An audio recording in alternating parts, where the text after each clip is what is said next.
Bus stops that way, my father chuckled, pointing at the cracked road that cut through our small town. A moment later, the ground shook. The wind tore through the trees. A Black Hawk helicopter descended onto the grass, blades ripping the silence apart. "That's my bus," I said, calm. My mother collapsed in shock. My father's smirk vanished. It wasn't always contempt between us. Once I believed in him. I thought he was unshakable, the man who could build a life from nothing. But admiration has a way of rotting when you see the truth. My father didn't build, he took. From me, from my mother, from anyone who trusted him long enough to stand close. And I was his easiest mark, his child, the one he thought he owned. When I told him I'd enlisted, he laughed then too. "You won't last a month," he said. "You don't have the guts." I swallowed the words, but I remembered them. The deeper I went into service, the clearer the betrayal became. Letters stopped coming. Calls from home weren't filled with love, but with demands. "Send money. We need help. If you really cared, you'd sign this loan." Every message dripped with manipulation. I realized my family wasn't proud of me. They weren't waiting for me to succeed. They were waiting for me to fail. The day I overheard my father tell a neighbor I'd never amount to more than a uniform, the knife twisted. He thought he knew my limits. He didn't know me at all. I didn't argue, didn't defend myself. Instead, I trained harder, learned faster, rose quicker. I built my silence into a weapon. Every insult, every dismissal, every laugh behind my back hardened into steel. And as I climbed, I kept my distance. I gave nothing away. Let them think I was still the child desperate for approval. Meanwhile, I built a life they couldn't touch, a career, a future, a reputation forged in discipline and fire. And I waited for the right moment to show them what silence had bought me. The reunion was perfect. My father had organized it, bragging about his successful family, even though he hadn't earned a damn piece of it.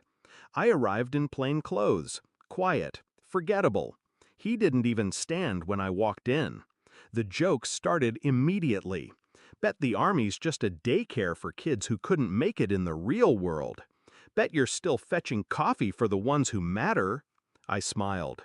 I let them laugh. I let them choke on the sound of their own arrogance. And then, when my father mocked me about the bus stop, I gave the signal. The blades thundered overhead. The Black Hawk roared down onto the lawn, grass bending under its fury. Dust blinded half the yard. Neighbors ran to their porches, shielding their faces, staring wide-eyed. My father stumbled back, his voice caught in his throat. My mother crumpled to the ground, unable to process what was unfolding. The hatch opened. My ride was here. I stood tall, wind tearing at my clothes, eyes locked on my father. "That's my bus," I said. For the first time, he had nothing to say. No laugh, no smugness, just silence, thick with fear and realization. He saw it then, the life I had built without him, the power he could never steal, the strength he had tried to convince me I didn't have. And worst of all, he saw that I didn't need him. Not his approval, not his money, not his name. I stepped toward the helicopter, boots crushing the grass, each step louder than his cowardice. At the hatch, I paused, turned back just once. My eyes met his.